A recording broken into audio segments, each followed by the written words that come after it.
Assalamualaikum warahmatullahi wabarakatuh. Saya Ajeng Iranda dari kelas 2A Pendidikan Bahasa dan Sastra Indonesia. Di sini saya akan membacakan dongeng yang berjudul Kisah Putri Tujuh. Dahulu, di Dumai ada sebuah kerajaan yang dipimpin oleh seorang ratu bernama Ciksima. Kerajaan tersebut bernama Kerajaan Sri Bunga Tanjung. Ciksima mempunyai 7 orang putri yang cantik-cantik. Di antara ketujuh putrinya, putri bungsulah yang paling cantik. Ia bernama Mayangsari. Suatu hari, ketujuh putri ini sedang mandi di Lubuk Sarong Umai. Mereka tidak menyadari bahwa ada orang yang sedang memerhatikan mereka. Pangeran Empang Kuala yang tidak sengaja sedang melewati daerah itu terkagum-kagum dengan kecantikan ketujuh putri itu. Namun, matanya terpaku pada Putri Mayangsari. Cantik sekali gadis itu. Gadis cantik di Lubuk Umai. Dumai, dumai, bisiknya pada diri sendiri. Sekembalinya ke kerajaan, Pangeran Empang Kuala memerintah utusannya untuk pergi ke kerajaan Sri Bunga Tanjung untuk meminang Putri Mayangsari.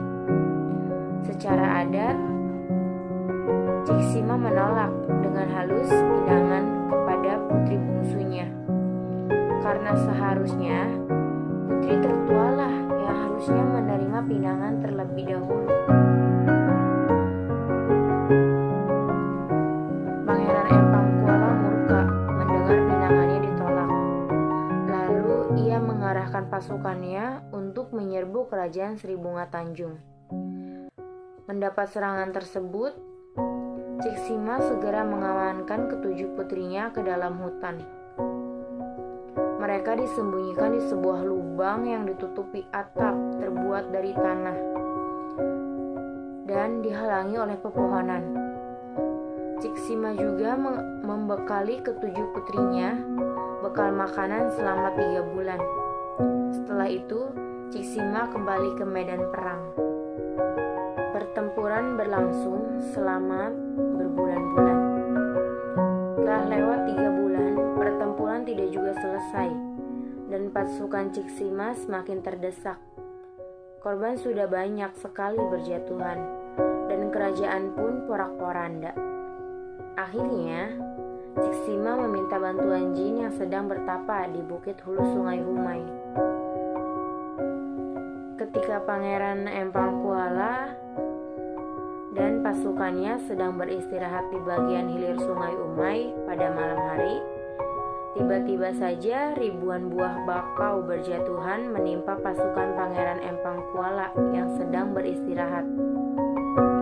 Sebentar saja pasukan tersebut dapat dilumpuhkan. Pangeran Empang Kuala pun terluka. Dalam kondisi yang lemah itu, datanglah utusan Ratu Ciksima. Hamba datang sebagai utusan Ratu Kerajaan Sri Bunga Tanjung. Ratu meminta Tuan untuk menghentikan peperangan ini. Peperangan ini tidak ada kebaikannya bagi kedua belah pihak, hanya akan menimbulkan kesengsaraan, kata utusan Ratu Ciksima. Pangeran Empang Kuala menyadari bahwa pihaknya lah yang memulai semua kerusakan ini. Akhirnya, ia memerintah pasukannya untuk mundur. Sepeninggalan pasukan Pangeran Empang Kuala, Ratu Ciksima bergegas menuju tempat persembunyian ketujuh putrinya.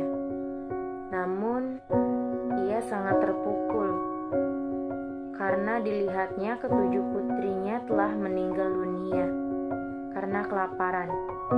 Peperangan berlangsung lebih lama dari perkiraan mereka, sehingga bekal makanan yang ditinggalkan tidak cukup.